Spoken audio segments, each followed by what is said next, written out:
2, 3. Fruz, io hai fatto a Daria un bel scherzo e non si è in acquarte.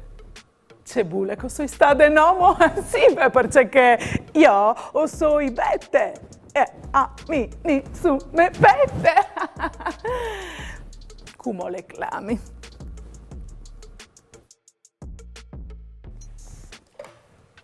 Mandi Daria o so i bette?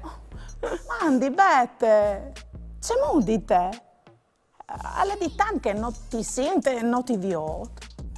No, non è vero che non tu mi vedi se non tu mi senti di tanto tempo. No. No, po'. Hai tu presente, uè, che tu mi hai veduto ieri tanninine, pielute, simpaticute.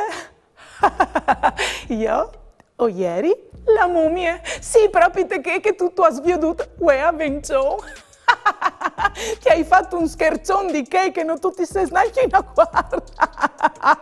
Ieri stuparda bon tu? No, tu mi fai spernueridi. Ma su, Daria. Avevi che di fa qualche studio sugli smumi se sei venuta a Vencio. E mi sono fatte masse chiappate parte. Di buon che ti conosci e o sai ben che tu... Che o vuoi conosci sempre tutto. O cirnovi sta perdut. E sai tu c'è quei scoperto anche che gli smumis sono anche in tanti altri sbandi dal mondo. Sì, sicuro. Per esempio, gli smumis egizi. O sai che sono gli più conosciuti, ma non sono gli più antichi e non sono neanche come che diventano.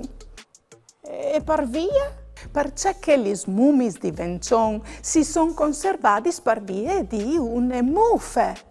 Dunque la mummificazione è avvenuta in una maniera del tutto naturale. Invece che altri smumis, per esempio dall'Egitto, hanno avuto bisogno di prodotti specifici per conservare i corpi dai morti. Sono anche altri smumis? Sicuro, gli più antichi sono dal Sud America, di un popolo che si chiamava Cinciorro. Questa sì che è una scoperta. Aspetta che ti conti anche queste. Hai scoperto che gli egizi facevano le mummificazioni dai corpi anche dai cani, dai gatti, dai tauri, serpenti, pesci, robe di no crudi. Di buon che tu sei tan curiosa, Bete. Tu mi insegni sempre c'è tante robe interessanti. Allora, aspetta un momento che ti mostri una bella roba.